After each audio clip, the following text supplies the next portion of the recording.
আজকের এই পরিসরে যে আলোচনা করব এই দিক থেকে মোহাব্বত দুই প্রকার। মোহাব্বত কয় প্রকার? দুই প্রকার।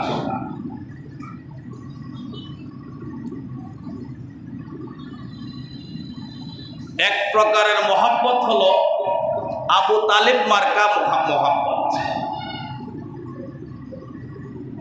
দ্বিতীয় প্রকারের মোহাব্বত হলো উমর মার্কা মোহাব্বত।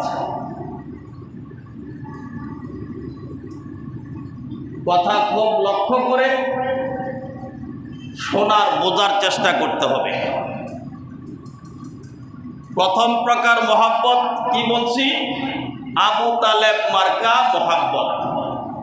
দ্বিতীয় প্রকার মোহাব্বত বলছি উমর মার্কা মোহাব্বত। আবু তালেব মার্কা মোহাব্বতের অর্থ হচ্ছে নবীর জন্য জান দিতে রাজি, কিন্তু নবীর তরিকা মানতে রাজি না। কথা বুঝে আসতেছে? আবু তালেব মার্কা মোহাব্বতের অর্থ হচ্ছে নবীর জন্য জান দিতে রাজি, কিন্তু নবীর তরিকা মানতে রাজি না। এই ধরনের জান দেওয়ার মতো লোক বর্তমান দুনিয়াতে আসে না? নাই? হ্যাঁ, কিন্তু নবীর তরিকা মানতে রাজি না। আবু তালেব কি জান্নাতি না জাহান্নামী? জোরে বলে। আবু তালেব জাহান্নামী। আবু তালেব জাহান্নামী। যদি প্রশ্ন করেন যে নবীর জন্য জান দিতে রাজি, তারপরও সে জাহান্নামী কেন? এই প্রশ্নের উত্তর আগেও বলছি, এখনো বলছি। আবু তালেব নবীর জন্য জান দিতে রাজি ছিল, কিন্তু নবীর তরিকা মানতে রাজি ছিল না। এই কারণে আবু তালেব যাবে জাহান্নামে। আর কিয়ামত পর্যন্তের জন্য এই মার্কা ভালোবাসার দাবিদার যারা, তারাও যাবে আবু তালেবের সঙ্গে জাহান্নামে। যারা নবীর জন্য জান দিতে রাজি, যারা নবীকে ভালোবাসতে রাজি, কিন্তু নবীর তরিকা মানতে রাজি না, তাদের ঠিকানা আবু তালেবের সাথে জাহান্নামে। আর উমর মার্কা ভালোবাসা মোহাব্বত কুফরি শক্তিকে লক্ষ্য করে সম্বোধন করে। যখন তারা ঝাঁকে ঝাঁকে ঝাঁকে ঝাঁকে আবু তালেবের কাছে আসছিল, আবু তালেব তো জানতেন ব্যক্তি ছিলেন না, নেতা ছিলেন, সম্রাট ছিলেন, জানতেন ব্যক্তি ছিলেন, বড় সম্মানী ব্যক্তি ছিলেন। ঝাঁকে ঝাঁকে আবু তালেবের কাছে লোকেরা আসে, সমাজপতিরা, সমাজের নেতৃস্থানীয় লোকেরা। আবু তালেব, তুমি মানি গুণী মানুষ, সম্মানী মানুষ, নেতা কিসিমের মানুষ, নেতৃত্ব দাও, তোমাকে মানুষ মূল্যায়ন করে, তোমাকে মানুষ সম্মান করে। তোমার ভাতিজা মুহাম্মদ সমাজের মধ্যে যেভাবে নিত্য নতুন ধর্মের আবিষ্কার করে, যেভাবে বিশৃঙ্খলার সৃষ্টি করছে, আমরা তো তার এই জ্বালায় জ্বলে পড়ে অঙ্গার হয়ে যাচ্ছে। সমাজের মধ্যে অশান্তির আগুন ধাউ ধাউ করে জ্বলছে। হয় তুমি তাকে নিয়ন্ত্রণ করো, হয় তাকে তুমি তার মুখ বন্ধ করো, আর না হয় আমাদের হাতে ছেড়ে দাও, আমরা দেখি কি করা যায়। তো আবু তালেবের তো ঈমান ছিল না, সে কি ইচ্ছা করলে পারত না মুহাম্মদ সাল্লাল্লাহু আলাইহি সাল্লামকে কাফেরদের হাতে তুলে দিতে, যে আমিও তো কাফের, আর বাতিদা মোহাম্মদ কোত্থেকে নতুন ধর্ম আবিষ্কার করছে, তো তারে আমার হাতে রাইখা এই গালিগালাজ শোনার, এই সমালোচনা শোনার কি দরকার, ছেড়ে দেই তাদের হাতে, তারা যা ইচ্ছা তা করবে। এটা করতে পারতেন না? হ্যাঁ, কিন্তু কেন করেন নাই? নবীর জন্য জান দিতে রাজি, কিন্তু নবীর তরিকা মানতে রাজি না, এই জন্য তাদের হাতে ছেড়ে দিত রাজি না। জান দিতে রাজি কার জন্য? তরিকার জন্য না নবীর জন্য? নবীর জন্য জান দিতে রাজি, তরিকা মানতে রাজি না, এই কারণে তাদের হাতে ছেড়ে দিত রাজি না। শুধু তাই নয়, এক পর্যায়ে ঘোষণা করে দিল, ওয়াল্লাহি লা ইয়াসিলু ইলাইকা বিজামিহিম, ওয়াল্লাহি লা ইয়াসিলু ইলাইকা বিজামিহিম হাত্তা উসিদা ফিত তুরাবি দাফিনা। যখন সমাজের মধ্যে বিশৃঙ্খলার চরম পর্যায়ে পৌঁছে গেল,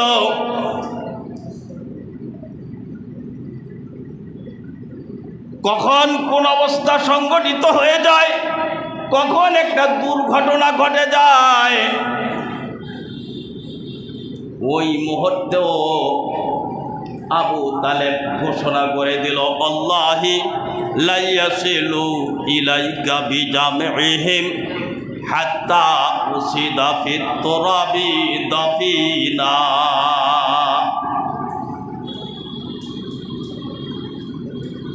আল্লাহর শপথ করে বলছি, আল্লাহর কসম করে বলছি, তোমরা যদি কেউ মুহাম্মদকে একটা ফুলের টোকা দিতে চাও, দিতে পারবা। কখন পারবা? আমি যখন মাটির নিচে দফন হইয়া যাইব তখন পারবা। আমি যতক্ষণ পর্যন্ত মাটির উপর জীবিত থাকবো ততক্ষণ পর্যন্ত মুহাম্মদের গায়ে একটি ফুলের টোকা দিতে পারবে না। আল্লাহু আকবার। চিন্তা করছেন? এই পরিমাণ ভালোবাসা মুহাম্মদ সাল্লাল্লাহু আলাইহি সাল্লামকে দিত আবু তালেব, কিন্তু নবীর তরিকা মানতে রাজি ছিল না। এরপরে জাহান্নামীরা জান্নাতি, জোরে বলতে হবে, জাহান্নামীরা জান্নাতি। জাহান্নামী কেন জাহান্নামী? ওই যে নবীর জন্য জান দিতে রাজি, কিন্তু নবীর তরিকা মানতে রাজি না। অথচ আল্লাহ পাক বলেন, মাইয়ুতির রাসূলা ফাকাদ আতা আল্লাহ। যে ব্যক্তি, আল্লাহ বলেন, যে ব্যক্তি রাসূলের ইতাআত করবে সে আল্লাহর তাবেদার সাব্যস্ত হবে। চিল্লায়া বলি সুবহানাল্লাহ। কেউ যদি রাসূলের অনুসরণ অনুকরণ করে তো আল্লাহ পাকেরও তাবেদার সাব্যস্ত হয়ে যায়। চিল্লায়া বলি সুবহানাল্লাহ।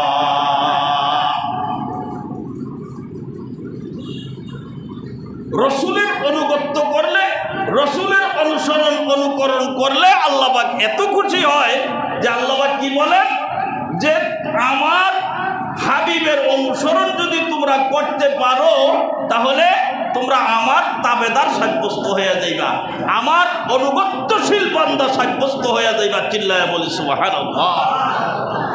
কত বড় দামি কথা, গুরুত্বপূর্ণ কথা।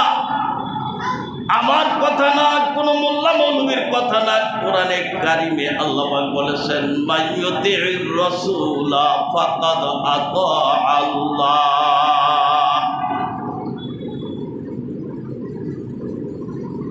তাহলে যারা নবীর জন্য জান দিতে রাজি কিন্তু নবীর তরিকা মানতে রাজি না, তারা কারা? তাদের ঠিকানা কোথায়? তাদের ঠিকানা জাহান্নাম। ঠিক না? আবু তালেব যাবে জাহান্নামে, আর আবু তালেব মার্কা ভালোবাসার দাবিদার যারা, তারাও যাবে জাহান্নামে। ঠিক নেই? ঠিক নেই? রাগ করেন নাকি? হ্যাঁ, আরে কথা বলেন না কেন? রাগ করেন নাকি? রাগের কথা না বুঝের কথা? আগে আরেকটা বিষয় বলছেন, শুধু রসুল প্রেম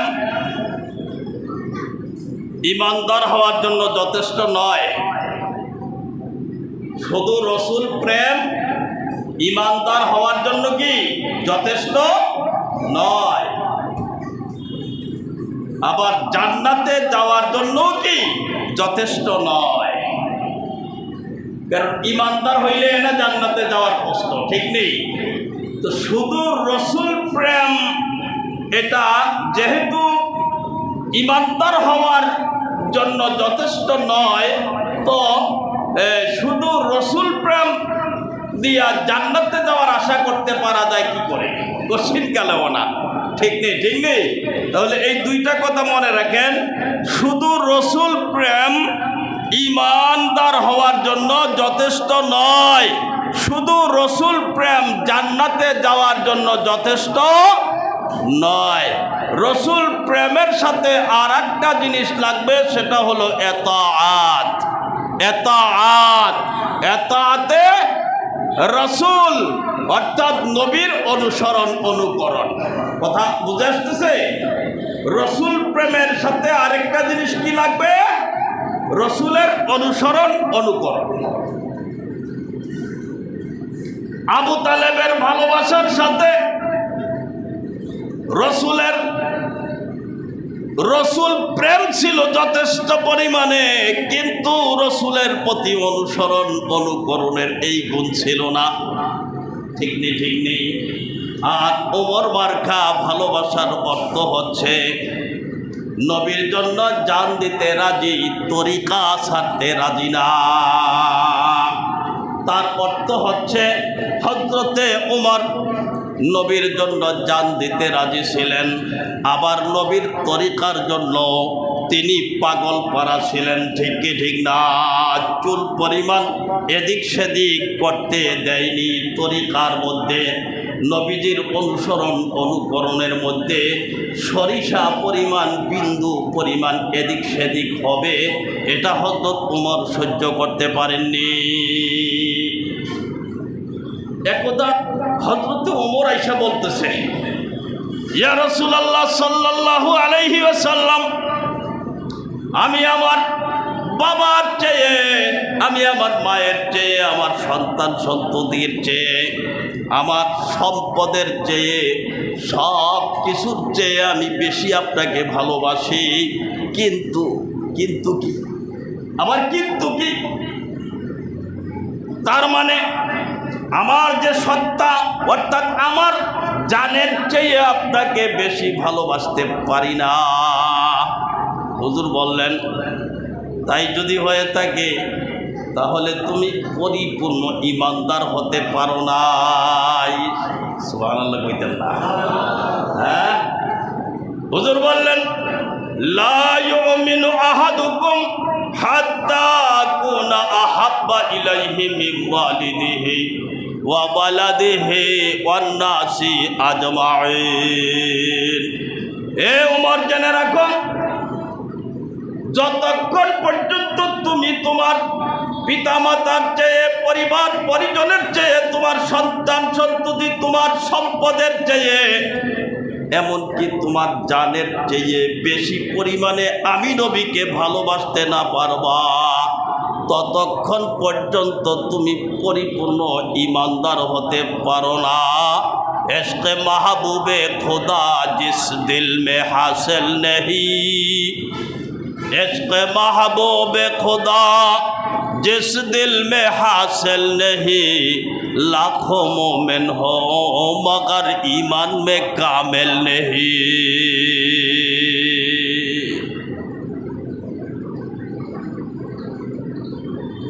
শত শত লক্ষ লক্ষ কোটি কোটি ইমানদারের দাবি করতে পারো, কিন্তু নবী সাল্লাল্লাহু আলাইহি সাল্লামের প্রতি পরিপূর্ণ ভালোবাসা, পরিপূর্ণ অনুসরণ অনুকরণ না থাকলে এই ইমানের কোনো দাম নাই। ঠিক কি ঠিক না? এই জন্য পরিপূর্ণ ইমান লাগে। হযরত ওমর একটু নীরব রইলেন। হযরত ওমর কি আমি আর আপনি হইলে তো আবেগে বইলা বলে তো হা হা হুজুর আপনারে আমি আমার জানের চেয়েও ভালোবাসি। কিন্তু হযরত ওমর আবেগী ছিলেন না, তিনি একটু ধ্যান করলেন, একটু নীরব থাকলেন। কিছুক্ষণ পরেই নীরবতা ভঙ্গ করে ডেকে বললেন, ওগো নবীজি, এখন থেকে আমার জানের চেয়েও আপনাকে আমি পরিপূর্ণ ভালোবাসি। চিল্লায় বলি সুবহানাল্লাহ। আর নবীজিও ঘোষণা দিয়ে দিলেন, এখন থেকে তুমিও পরিপূর্ণ ঈমানদার। চিল্লায় বলি সুবহানাল্লাহ।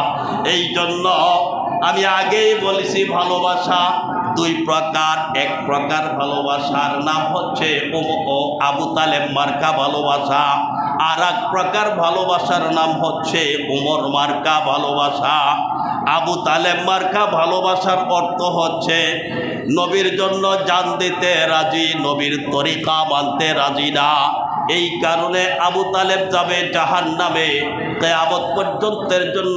এই মার্কা ভালোবাসার দাবিদার যারা যারা নবীর জন্য জান দিতে রাজি, রাজপথে জশ্নে জুলুসের নামে আনন্দ মিছিল করতে রাজি, কিন্তু নবীর অনুকরণ করতে রাজি না, এরাও যাবে আবু তালেবের সাথে জাহান্নামে। ঠিক কি ঠিক না? আর উমর মার্কা ভালোবাসার দাবিদার যারা নবীর জন্য জান দিতে রাজি, নবীর তরিকা ছাড়তেও রাজি না, নবীর তরিকা নবীর অনুকরণ করতে রাজি, কিয়ামত পর্যন্তের জন্য এই উমর মার্কা ভালোবাসার দাবিদার যারা, হযরত উমর যাবে জান্নাতে। আর এই সমস্ত উমর মার্কা ভালোবাসার দাবিদারের অধিকারী যারা, তারাও যাবে হযরত উমরের সাথে জান্নাতে। চিল্লায়া বলি সুবহানাল্লাহ।